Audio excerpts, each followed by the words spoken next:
Welcome back to Talk of the Town on 99.7, 1450 WHTC and WHTC.com.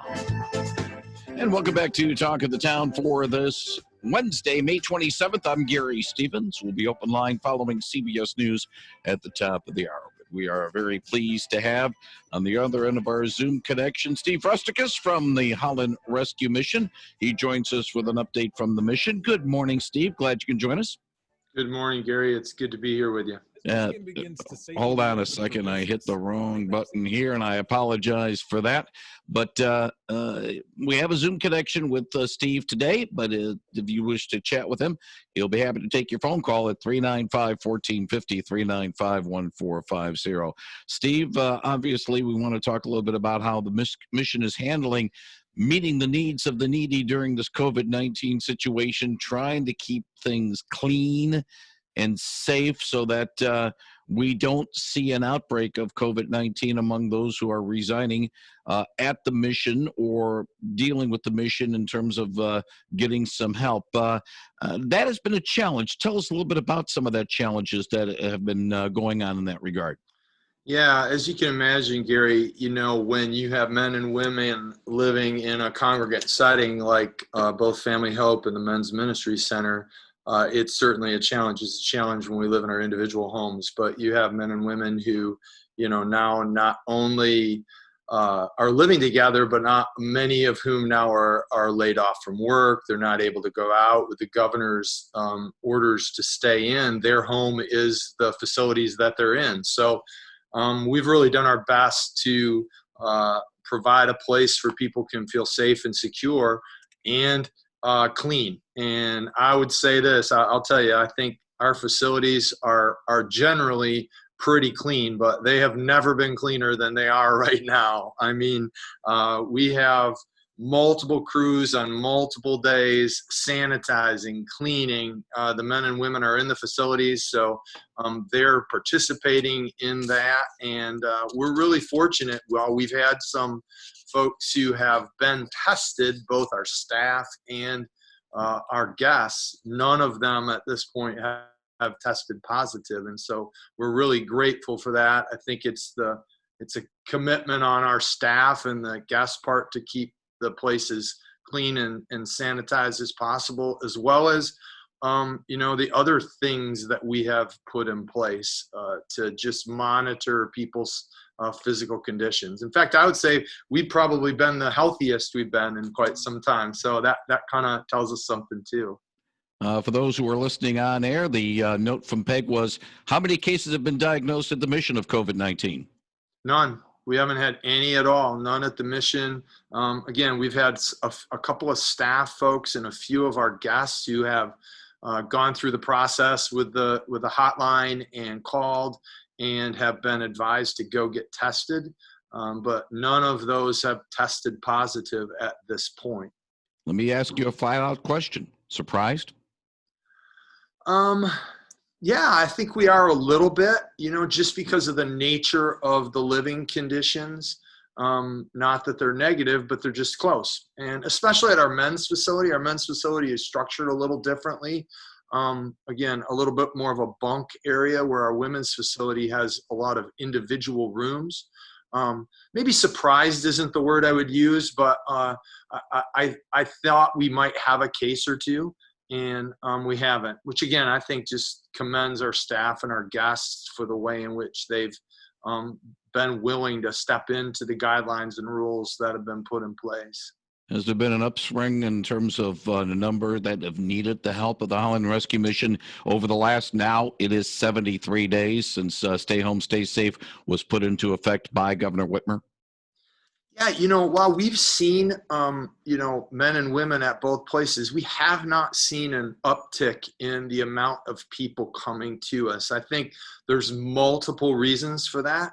I think if men and women were staying in someone else's home or maybe had an apartment, the foreclosure, no foreclosures and no evictions that the governor put in place has helped them stay there. I think friends and family are tending to be a bit more gracious about time that they can spend there. The women's facility has actually has a fairly low number. Our men's facility has stayed about the same with folks coming in and out because we haven't stopped receiving people. If people come to our door and they're homeless, we're gonna safely and securely house them. So we're still open for business. Now, the Holland Rescue Mission is not, quote unquote, the primary source for helping with women or children in domestic violence situation, but we have seen reports that that has gone up as a result of stay home, stay safe, and safer at home. With that in mind, with that caveat, as I just mentioned there, Steve, it is still a case where maybe you're seeing a little bit more in that regard? Yeah, I think that the domestic violence shelter here in town has definitely seen an uptick. They've housed a lot of women and children in that kind of situation. Again, you're right, Gary. We're not the primary place for that. We're the only shelter in town. So from a homeless standpoint, they've seen that uptick. I think what will begin to happen perhaps is that as those women and children leave those places, they may find their way back to us. We did, learn a new word during this time, and with partners, other social service agencies in the county, a word called de-intensification. So that was definitely an effort on our part to spread people out around our facilities. For a period of time, we did have some of our women who were still working and with children staying at one of the local hotels for a month so that they could be in that location and de-intensify. So yeah, it's definitely been a day by day, then week by week, then sort of month by month adjustment as we've moved. The reason why I brought that question up to you, Steve, because obviously you and other facilities and other agencies that help those in need, you talk together, you sort of swap notes, and just wondering what, that's figured might as well ask you those type of questions in that regard. Yeah, one of the best things that's happened, and I'm not surprised by it, but the agencies in Ottawa County, the Public Health Department, Ottawa County Emergency Services, Lakeshore Nonprofit Alliance with Patrick Sisler, and all those agencies and churches have really done a great job of coming together and addressing this in the best way we could, as we all were pivoting quickly to figure out what was next. So we're really appreciative of all of those agencies and churches as well. 395-1450. If you have a question for Steve Rusticus of the Holland Rescue Mission, you'll be happy to answer it at 395-1450. I don't want to call it outcome, but one of the things that have happened during this COVID-19 situation, Steve, is some of the things that the mission would like to do has to be changed a little bit. One of the things, obviously, the mission wants to do for those they are helping, get them back on their feet, get them back into the community, get them back to being productive members of the community. How much of a challenge is it right now to try to do that, because of the fact that we're getting places that are not hiring, places that are not, more people are being laid off. You can't put them in some of the housing situations. Talk about that challenge. Yeah, that's definitely has been a challenge. Our guests were probably among some of the first who lost their jobs because so many of them work in the service industry. So that's been a challenge. And with those, especially the restaurants not being reopened, it's difficult for them to go look for jobs, although there are jobs still out there. And so if they're able to, we encourage them. We've seen those kinds of challenges. It's hard to tell men and women they have to go look for a job when, you're in the middle of a COVID-19 issue, when there may not be jobs out there. We've seen it as we've tried to work with other agencies. Obviously, doctor's appointments and other appointments with DHHS and things like that have all been through either phone calls or Zoom calls. We've all become really familiar with Zoom and Microsoft Teams and everything else. So yeah, it has been a challenge. And as you can imagine, while we're all sheltering in place, for staying home, all that sort of stuff.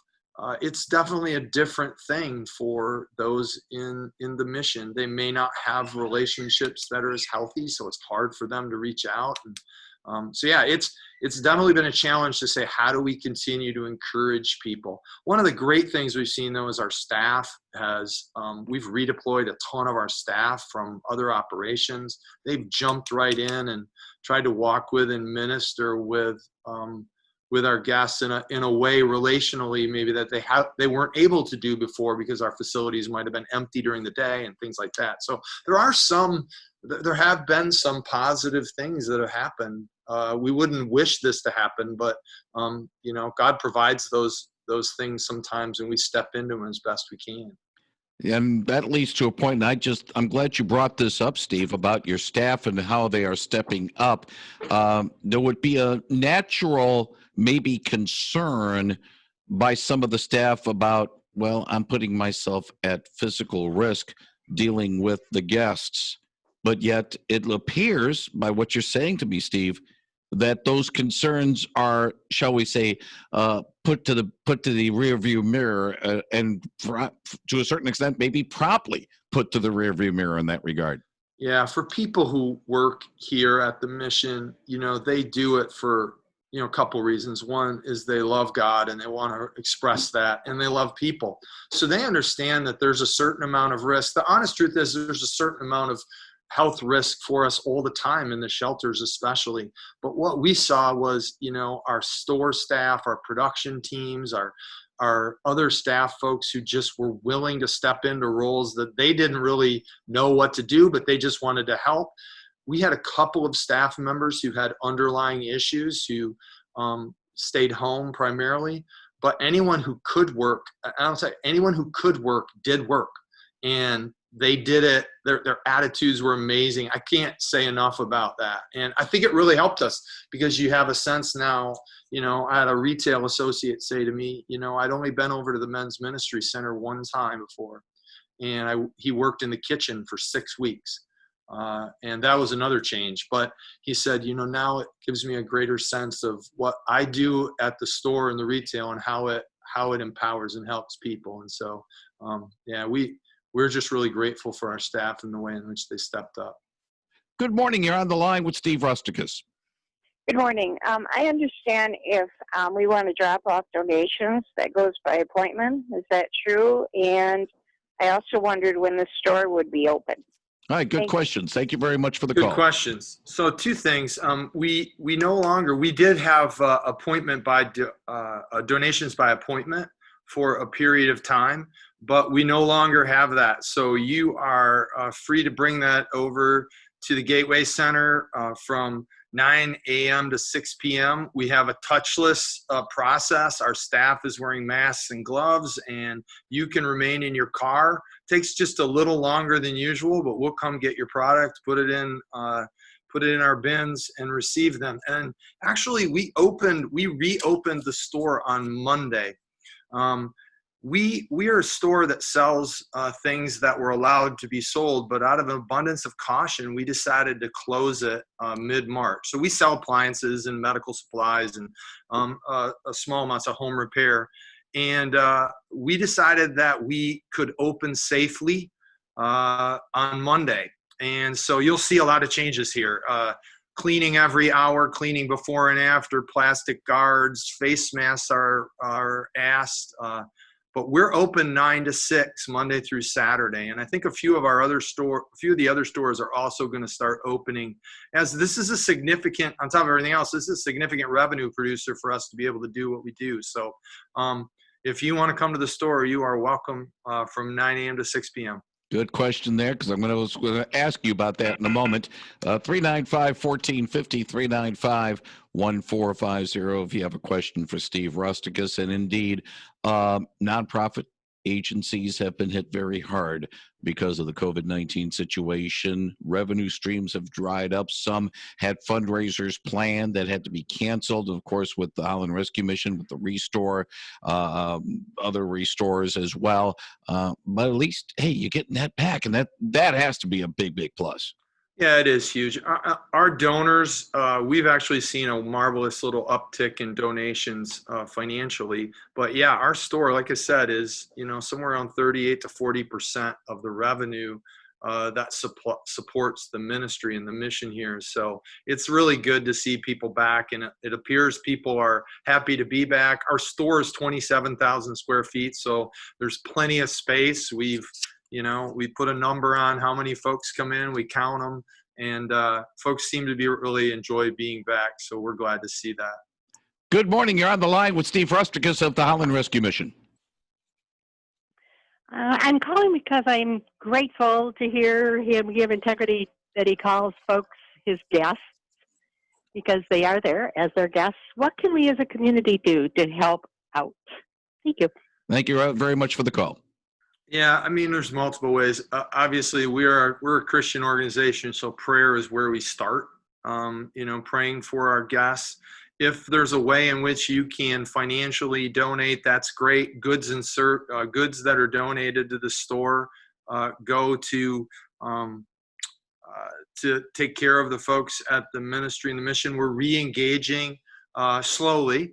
Some of our volunteers, most of our volunteers, did not continue to serve for the last 70 days or so because we just didn't want them to be at any kind of risk. So you can always volunteer. And if you contact us at 396-2200, we'll connect you with our volunteer coordinator.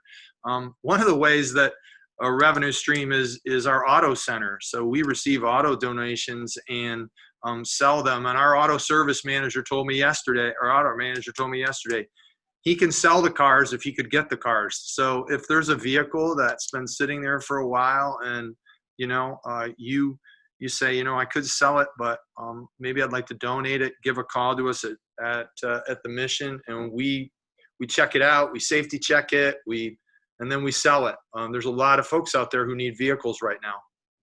So 395-1450 if you have a question for Steve Rusticus of the Holland Rescue Mission. And by the way, we will put a link to the Holland Rescue Mission's website when we put the podcast of our conversation on our website at WHTC.com a little bit later on this morning.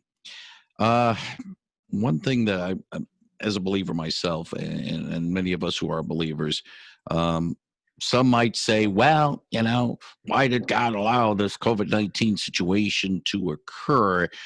But those of us who are believers believe that everything has a good reason behind it. And by the words you've been saying, Steve, I think to a certain extent, those at the mission sort of have the same feeling that, yeah, it's not good that we're going through this. We're losing lives, and it has caused a great hardship.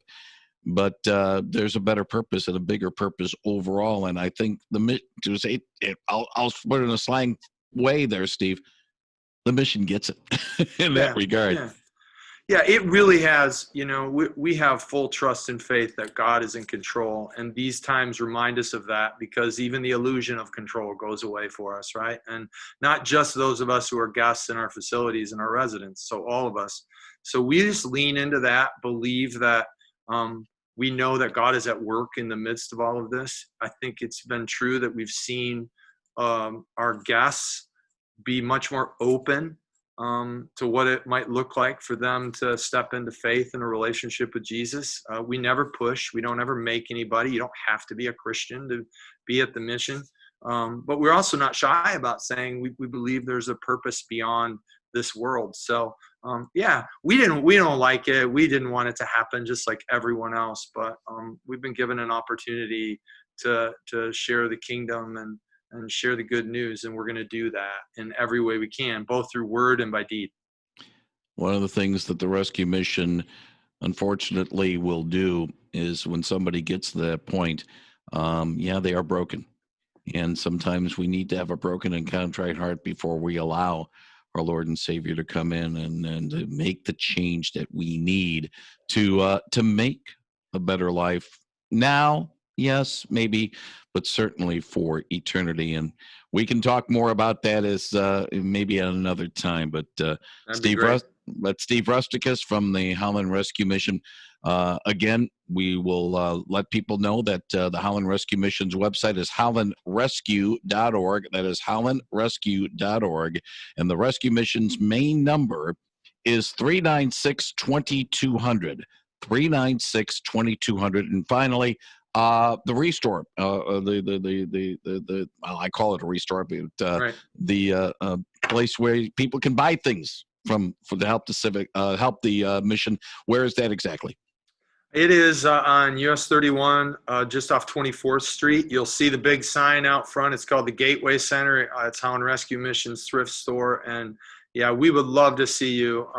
When you come in here, just know that our staff is ready to serve you, and you will be safe. And what you purchase here will go a long ways in bringing the love of Jesus to people in our community. Steve Rusticus from the Holland Rescue Mission, thank you very much for joining us here on WHTC's Talk of the Town. Our best to all involved with the mission and all they do for our community. Again, thank you for joining us. Thanks, Gary. We're appreciative of all the support in this community. Thank you very much. That is Steve Rusticus on 99.7 and 1450 WHTC. Steve Gathan will join us with CBS News in a few moments, followed by WHTC News with Peck McNichol. Some final open line time before the WHTC Midday Report at the bottom of the hour on 99.7 and 1450 WHTC.